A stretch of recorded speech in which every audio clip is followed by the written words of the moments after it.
Shalom. Shalom Tuhan. Selamat pagi Bapak Ibu Saudara terkasih jemaat Zion Church of Christ. Selamat datang di acara ibadah online I Start with Jesus. Kita akan selalu memulai pada pagi hari ini selalu bersama dengan Tuhan Yesus. Bersama di dalam hadiratnya kita percaya pada waktu kita datang kepada Tuhan, kita datang menyembah Tuhan, hadiratnya yang akan menuntun kita sepanjang hari ini. Amin. Bapak Ibu Saudara sekalian, jangan lupa juga untuk mempersiapkan perangkat perjamuan kudus, roti dan anggur, minyak urapan, begitu juga dengan catatan kecil untuk mencatat hal-hal yang penting yang akan disampaikan oleh Pastor Romi Matulesi pada waktu sampaikan firman Tuhan. Mari Bapak Ibu Saudara sekalian, mari kita akan bersatu di dalam doa. Terima kasih Bapa, terima kasih Tuhan Yesus buat kebaikan dan kemurahan. Pada pagi hari ini kami bersama-sama umat-Mu, kami datang untuk menyembah-Mu, meninggikan Engkau, mencari wajah-Mu Tuhan. Kami sangat lapar dan haus akan hadirat-Mu Tuhan. Apapun yang terjadi dalam hidup kami, kami sadar bahwa kami memerlukan Engkau. Dan biar Engkau yang menuntun sepanjang hari ini. Kami percaya pada-Mu Tuhan, Engkau hadir di tengah kami dan mau menjamah kami. Di dalam nama Yesus kami sudah berdoa dan mengucap syukur. Haleluya. Amin. Terima kasih Tuhan. Terima kasih Bapa. Apapun keadaanmu, mari tetap percaya, menaruh harapan kepada Tuhan Yesus. Biarlah sekali Yesus, sekali kau berharap, tetap percaya kepada Tuhan Yesus. Dia memegang hidup, masa depanmu penuh dengan harapan. Mari angkat suaramu, puji Dia, tinggikan namanya.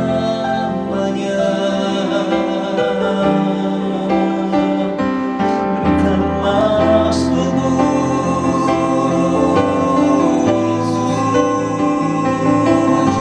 Kau harapan kami, Kau temui kami, Kau perisai kami.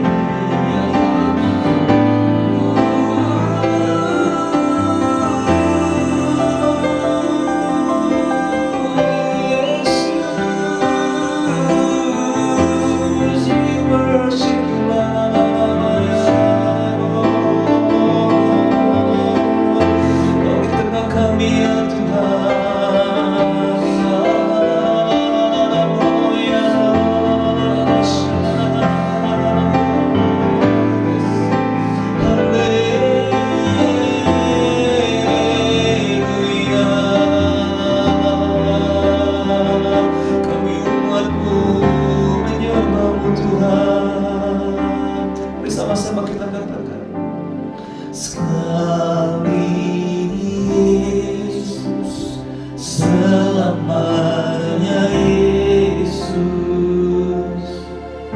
harapanku tak akan hilang,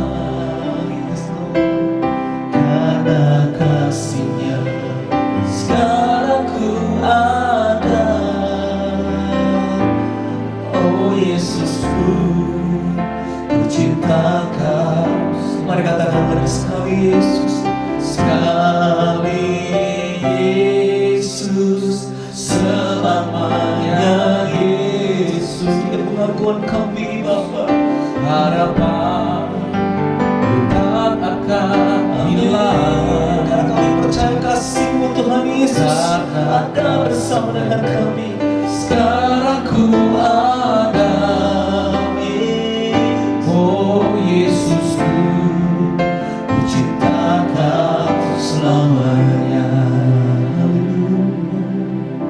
Di setiap musim kehidupan kita percaya bahwa waktu kita mungkin kuat ataupun lemah, tetap percaya harapan kita hanya di dalam Yesus. Mari kita katakan bersama, di setiap musim kehidupan, waktu ku kuat, waktu ku kuat mampu lemah, tetap Yesus yang mempesona hati, tetap Yesus yang mempesona hatiku. Dia beri hidup, dia beri hidup sepanjang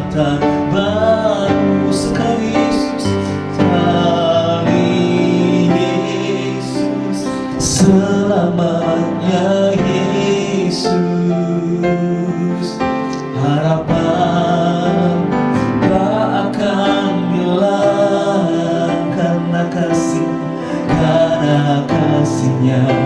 Sekarang ku ada, oh Yesusku, oh Yesusku, ku cinta Kau selamanya. Kita mau katakan dengan segenap hati kita, oh sekali Yesus, selamanya Yesus. Oh harapan ku tak akan hilang karena kasihnya.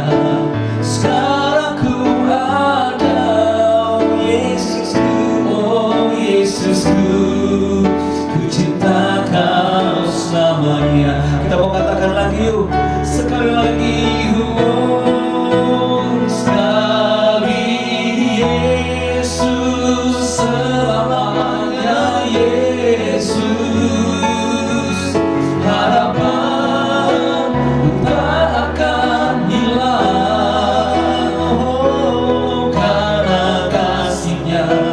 Sekarang ku ada, Yesusku, oh Yesusku, ku cinta Kau selamanya karena kasihnya. Sekarang ku ada, oh Yesusku, ku cinta Kau selamanya. Oh Yesusku, oh Yesusku, ku cinta Kau selamanya. Sekali lagi, oh Yesusku, oh Yesusku, ku cinta Kau selamanya.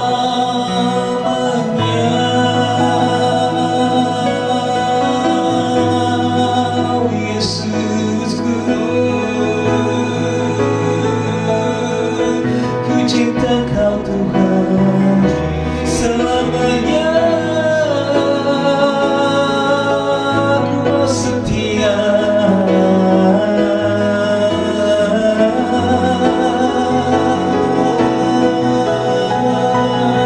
mari angkat hatimu memuji, mari angkat suaramu bersyukur buat kebaikannya di hidupmu.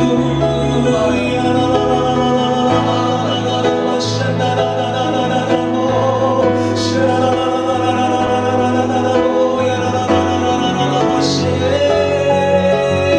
mari angkat suara penyembahanmu lebih lagi. Dia ada di tengah kita saat ini. Ya la la la la la la, shanda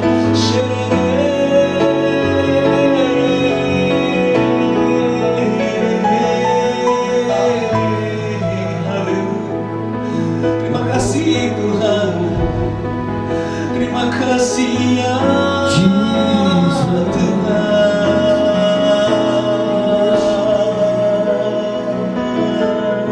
Mari sama-sama kita katakan, Yesus pegang erat tanganku, ku tak dapat hidup di luar kasih-Mu. Bapa, jangan tinggalkan aku, Engkau alasan selama ku hidup. Mari sama-sama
Tepuk tangan yang meriah buat Tuhan kita Yesus. Haleluya.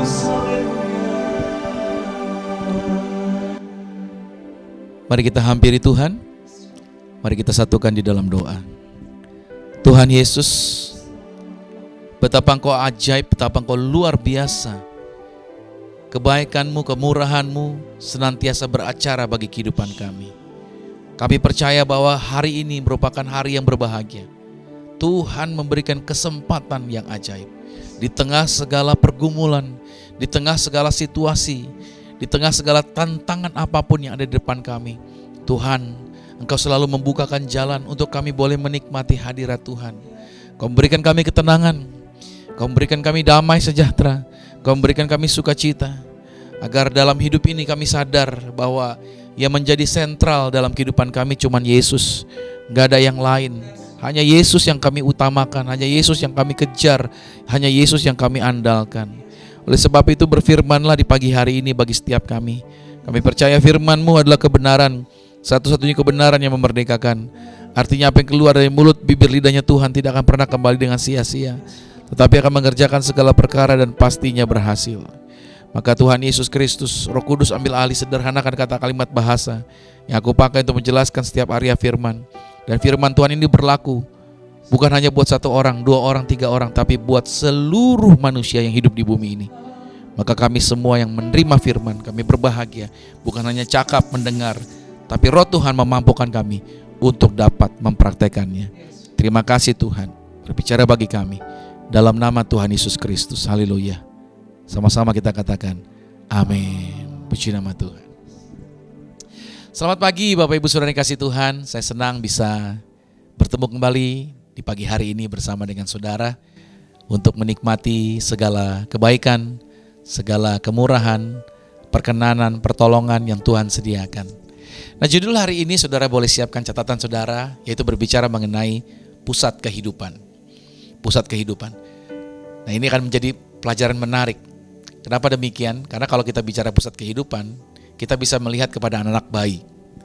Anak bayi itu mereka punya sistem standar. Sistem standar mereka adalah pusat dari dunia ini adalah anak-anak bayi. Pastinya ketika bayi bersuara, maka saudara akan perhatikan deh bahwa semua perhatian orang langsung berpusat kepada si bayi. Ketika dia bersuara nyanyi, orang pengen tahu, langsung menghampiri. Ada apa sih? Dan semua orang pengen mendekat. Nah, manusia memang memiliki kecenderungan untuk menjadi pribadi yang mengarahkan segala sesuatu itu kepada kebutuhan atau kepentingan mengenai diri mereka sendiri. Banyak orang Kristen terjebak dalam area-area seperti ini. Mereka memakai firman Tuhan, yaitu sebagai token ajaib untuk memenuhi keinginan mereka. Mereka paham Injil, bahwa Injil mengatakan telah menjadikan kita orang benar. Mereka paham bahwa kita telah makmur di dalam firman juga dan kita telah disembuhkan. Mereka mendengar bahwa kita bisa memiliki damai sejahtera dan sukacita. Bahwasanya Tuhan itu senang memberkati kita dan memberikan segala keinginan hati kita. Nah, saya percaya itu semua adalah benar, tetapi berkat-berkat itu bukanlah alasan mengapa kita mengasihi dan mengapa kita melayani Tuhan. Kita mengasihi Tuhan, dasarnya adalah karena Tuhan telah terlebih dahulu mengasihi kita. Kita bisa lihat itu di dalam 1 Yohanes 4 ayat 19. Kita juga melayani Tuhan bukan karena kita layak, tapi karena Tuhan adalah pemilik kehidupan kita. Sesuai dengan Mazmur 100 ayat yang ketiga.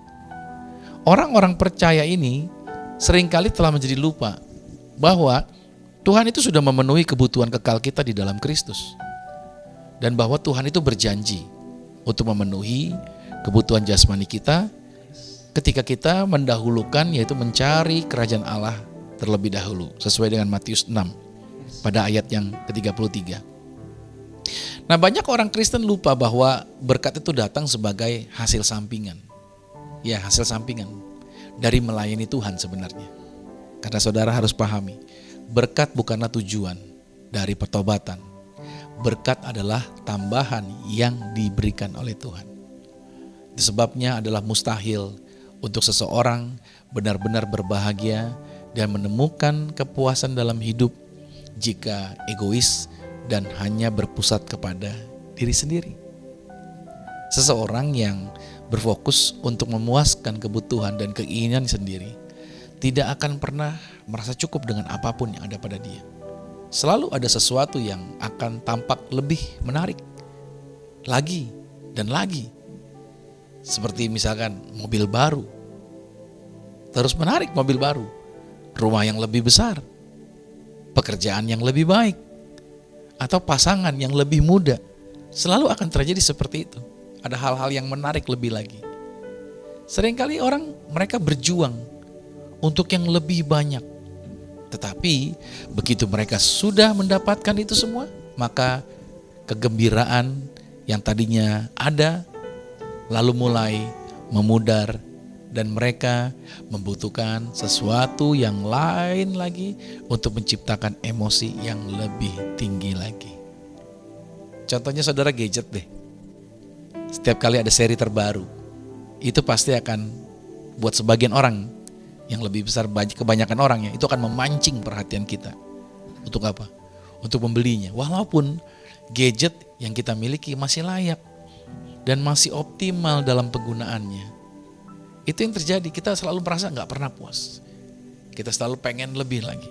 Kita selalu pengen merasa bahwa kurang dan lain sebagainya. Bahkan kita seringkali memegahkan segala sesuatunya. Seolah-olah hal-hal yang ada pada kita itu karena kehebatan pribadi diri kita. Kita lihat contoh berikut ini ya. Ada seorang raja namanya Raja Nebukadnezar. Dalam Daniel pada pasal 4, Raja Nebukadnezar ini bermimpi. Ada sebatang pohon yang menutupi seluruh bumi. Pohonnya kuat, pohonnya indah, ranting-rantingnya sampai ke langit. Dan buahnya itu memberi makan seluruh penduduk bumi. Lalu seorang malaikat berkata, tebanglah pohon itu, gugurkanlah daun-daunnya, dan hamburkanlah buah-buahnya. Tetapi letakkanlah pita besi di sekeliling tunggulnya. Biarlah ia merasakan embun dari langit dan hidup di antara binatang-binatang selama 7 tahun. Mimpi tersebut mengganggu Nebukadnezar. Lalu Nebukadnezar memanggil orang-orang bijaksananya untuk menafsirkan. Dan Daniel adalah salah satu orang bijaksana yang dipunyai oleh Raja Nebukadnezar. Raja Nebukadnezar berkata bahwa Daniel diminta oleh Raja Nebukadnezar, tolong artikan apa dari mimpi itu. Lalu Daniel berkata, ya Raja Nebukadnezar, dikatakan, engkaulah pohon itu, kata Daniel. Kerajaanmu telah meliputi seluruh bumi, tetapi itu akan ditebang, dan engkau akan menjadi seperti binatang liar selama 7 tahun, hidup di tengah-tengah binatang di ladang, memakan rumput seperti lembu, dan merasakan embun dari langit di punggungmu. Daniel memberitahukan bahwa penghakiman ini akan berlangsung sampai raja memahami arti dari merendahkan diri di hadapan Tuhan. Dalam Daniel 4 ayat 25b dikatakan, hingga Tuanku mengakui bahwa yang maha tinggi berkuasa atas kerajaan manusia dan memberikannya kepada siapa yang dikehendakinya. Dari teks ayat ini Daniel hendak mendorong raja untuk merendahkan dirinya di hadapan Tuhan. Tetapi yang terjadi, Nebukadnezar tidak mau mendengarkan kata-kata Daniel. Malahan dia menyatakan bahwa kekuatannya lah yang membuat Babel menjadi kerajaan yang besar. Dalam Daniel 4 ayat 30 berkatalah raja, bukankah itu Babel yang besar itu, yang dengan kekuatan kuasaku dan untuk kemuliaan kebesaranku telah kubangun menjadi kota kerajaan? Itu kata Raja Nebukadnezar. Bukankah ini juga mirip dengan kebanyakan kehidupan anak-anak Tuhan, yang kita seringkali merasa benar dengan keputusannya sendiri dan menganggap cara Tuhan tidak lebih efektif, sampai akhirnya anak-anak Tuhan ini mereka mengalami sesuatu yang negatif. Contohnya dalam memilih pasangan hidup, dalam cara kita berpacaran, dalam cara mereka juga membangun keluarga dan lain sebagainya. Bukankah seringkali ada masalah di area ini? Akhirnya Apa yang telah diperingatkan oleh Daniel tadi, itu menjadi kenyataan. Nebukadnezar direndahkan. Ia kehilangan akal budinya. Dia menjadi sama seperti binatang, ditinggal di hutan, di antara binatang liar. Rambutnya menjadi panjang, seperti bulu binatang, kukunya seperti cakar. Dan ia memakan rumput sama seperti lembu. Dan setelah 7 tahun, baru dia sadar, pikirannya kembali dipulihkan kepada dia. Dan baru dia berkata seperti ini, dalam Daniel pasal 4 ayat 34 dan ayat yang ke-37. Tetapi setelah lewat waktu yang ditentukan, aku Nebukadnezar menengadah ke langit, dan akal budiku kembali lagi kepadaku. Lalu aku memuji yang maha tinggi, dan membesarkan dan memuliakan yang hidup kekal itu. Karena kekuasaannya ialah kekuasaan yang kekal, dan kerajaannya turun-temurun. Anda bisa lihat di sini ayat 37-nya dikatakan, jadi sekarang, kata Nebukadnezar, aku Nebukadnezar memuji, meninggikan, dan memuliakan Raja Sorga, yang segala perbuatannya adalah benar, dan jalan-jalannya adalah adil, dan yang sanggup merendahkan mereka yang berlaku congkak. Setelah Nebukadnezar menyadari bahwa pusat kehidupan bukan dirinya, melainkan Tuhan, ia dipulihkan kedudukannya, dikembalikan, serta diberikan kemasyhuran dan kemuliaan yang lebih dari sebelumnya. Sungguh, sikap pernyataan yang merendahkan diri. Dapat kita lihat, ia bisa dikatakan orang yang paling kuat di dunia, dan tidak ada yang pernah mampu bisa mengalahkan Nebukadnezar. Tetapi mereka yang berlaku congkak, itu dapat Tuhan rendahkan. Tuhan tidak menciptakan kita untuk menjalani hidup yang berfokus pada diri sendiri. Berpusat pada diri sendiri adalah akar dari semua duka cita, saudara. Berpusat pada diri sendiri itu mengubah keinginan menjadi kebutuhan, dan mengubah kebutuhan menjadi krisis pribadi. Itu dapat menghancurkan hubungan dan mengubah niat baik. Hidup kita bukanlah tentang kita, melainkan tentang kehidupan Kristus yang ada di dalam kita. Galatia 2 ayat 19b sampai 20 dikatakan, aku telah disalibkan dengan Kristus. Namun aku hidup, tetapi bukan lagi aku sendiri yang hidup, melainkan Kristus yang hidup di dalam aku.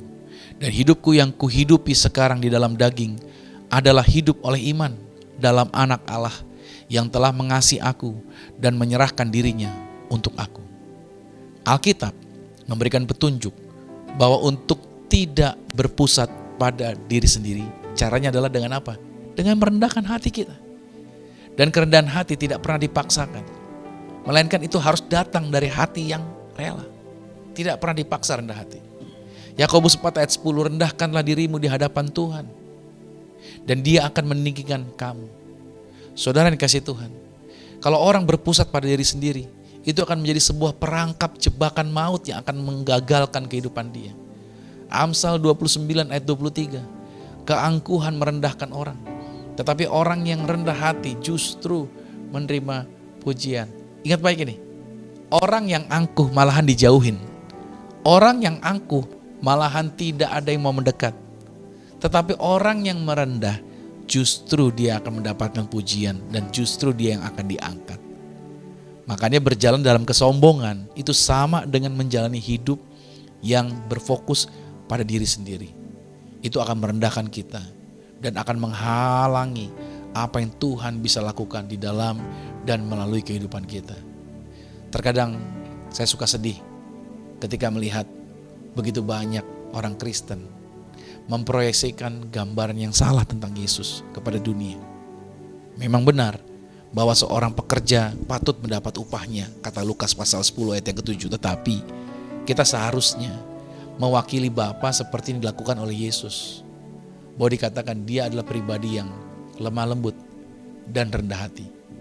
Karena Yesus tidak datang untuk melayani dirinya sendiri, melainkan dia datang untuk melayani kita. Nah, kita perlu merendahkan diri kita, belajar sama seperti Yesus, dan kita dapat menerima berkat yang dikirimkan Tuhan kepada kita. Tetapi kuncinya adalah kita harus cukup rendah hati. Untuk apa? Untuk tidak mempromosikan diri kita sendiri. 1 Petrus 5 ayat yang ke-6 dikatakan, karena itu rendahkanlah dirimu di bawah tangan Tuhan yang kuat, supaya kamu ditinggikannya pada waktunya. Saudara dikasih Tuhan, sekali lagi, Kehidupan bukanlah tentang kita. Kita diberkati untuk menjadi berkat. Ulangan 8 ayat 18. Ingat, poros kehidupan, pusat kehidupan itu bukan kita, tapi Tuhan. Kita tidak boleh hidup seperti anak bayi, egois. Kita tidak boleh hidup yang egois dan menumpuk semua manfaat kasih karunia ke atas diri kita, sampai akhirnya berbau penyalahgunaan atas kasih karunia itu. Kita harus merendahkan diri dan mengalihkan fokus kita bukan kepada diri kita, tapi kepada orang lain. Hanya dengan begitu kita akan menemukan kehidupan kekristenan yang sejati. Saudara, hari ini kita belajar pusat kehidupannya adalah Yesus, bukan tentang diri kita. Rendahkan dirimu. Jangan biarkan kau dibawa ke dalam rencananya iblis untuk meninggikan diri, untuk melihat agar orang-orang terarah sepenuhnya kepada diri kita. Saya berdoa hidup Anda berubah. Saya berdoa berkat Tuhan berlimpah pada saat Anda belajar untuk hidup di dalam kerendahan hati. Mari kita akan masuk dalam sakramen tubuh dan darah Tuhan Yesus. Mari siapkan roti, siapkan anggur. Mari bawa bersama-sama dengan saya dari tempat Anda masing-masing. Kita angkat roti ini di atas kepala. Mari dengan iman katakan, dalam nama Tuhan Yesus, inilah roti yang telah turun dari surga. Inilah tubuh Tuhan Yesus Kristus, tubuh yang tergantung di atas kayu salib, yang memberikan kami bersama dengan keluarga kehidupan yang kekal di dalam kerajaan sorga. Oleh korban tubuh Kristus, maka mulai hari ini kami menang atas virus, menang atas segala penyakit, tidak terkapar di meja operasi, diberkati umur panjang, tidak sakit-sakitan, berkuasa atas segala binatang yang ada di dalam dunia ini. Dalam nama Tuhan Yesus, inilah tubuh Tuhan Yesus Kristus. Mari kita makan tubuh Tuhan Yesus.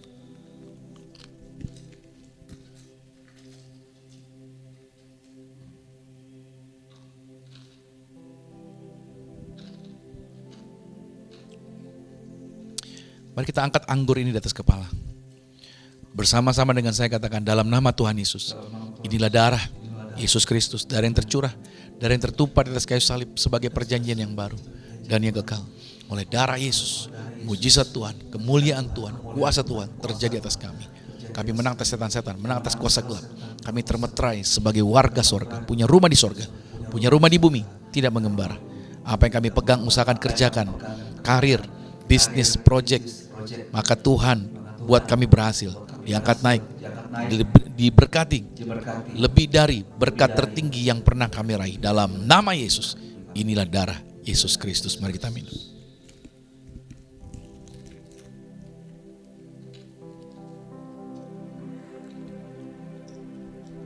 Mari angkat minyaknya. Sama-sama dengan saya katakan, dalam nama Tuhan Yesus, inilah minyak urapan. Setiap tetesnya punya kuasa ngusir setan. Setiap tetesnya punya kuasa menyembuhkan sakit penyakit. Silakan pasukan malaikat hadir, jagai kami, jagai keluarga kami. Bersama-sama kami di bumi sama seperti di surga. Dalam nama Yesus, inilah minyak urapan. Anda boleh teteskan di atas kepala saudara. Haleluya. Mari sama-sama bersyukur buat tubuh dan darahnya. Sekali Yesus, selamanya Yesus, harapan tak akan hilang, karena kasih-Nya jarakku ada. Oh Yesusku, cinta Kau selamanya. Sekali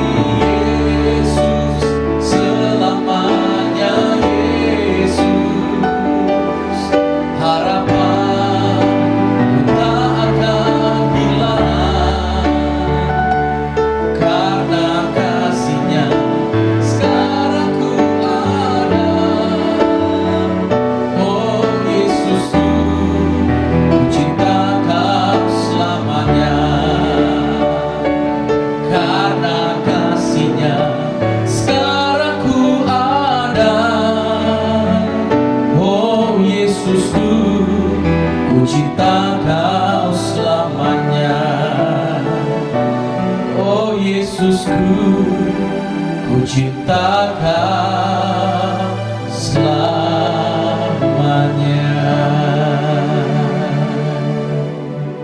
Amsal 18 ayat 21 berkata, hidup dan mati dikuasai lidah. Siapa yang suka menggemakannya, maka dia akan memakan buahnya. Perkatakan kata-kata berkat, maka berkatlah akan terjadi bagi hidup Anda. Mari bersama-sama dengan saya katakan, saya diberkati, berkelimpahan, telah ditebus, telah diampuni, dibenarkan, diurapi, disempurnakan, diberi kuasa, hidup dalam kasih karunia, berharga, aman, sehat, penuh kemuliaan, fokus pada Yesus, disiplin, percaya diri, pandai cerdas. Saya diciptakan segambar dan serupa Yesus untuk menggenapi setiap panggilan dan tujuannya atas hidup saya di dalam nama Yesus. Amin. Haleluya, puji nama Tuhan. Kekasih Kristus, arahkan hati dan aminkan setiap berkat ini. Diberkatilah engkau di dalam usahamu, diberkatilah engkau di dalam pekerjaanmu, diberkatilah engkau di dalam pendidikanmu, diberkatilah engkau di dalam pelayananmu. Apa saja yang kau pegang kerjakan di dalam kekudusan. Ingatlah perkara ini, Tuhan Yesus Kristus pasti buat kau berhasil. Diangkat Tuhan kau naik ke atas bukan turun, jadi kepala bukan ekor. Aku berdoa sepanjang minggu, bulan, bahkan tahun ini merupakan minggu, bulan, tahun yang penuh berkat, sehingga siapapun tinggal dengan kau pasti diberkati. Keluargamu diberkati, orang tuamu diberkati, saudara-saudarimu diberkati, rumah tanggamu berbahagia. Terimalah berkat anugerah dari Bapa di surga, cinta kasih di dalam Yesus Kristus, kekuatan penghibur di dalam kuasa Roh Kudus. Sampai nanti Anda dan saya, keluargamu dan keluargaku, kita semua sama-sama menjadi warga kerajaan sorga. Yang percaya sama-sama dengan saya katakan amin. Puji nama Tuhan. Sampai jumpa di I Start with Jesus berikutnya, dan Tuhan Yesus Kristus memberkati kita semua. Amin.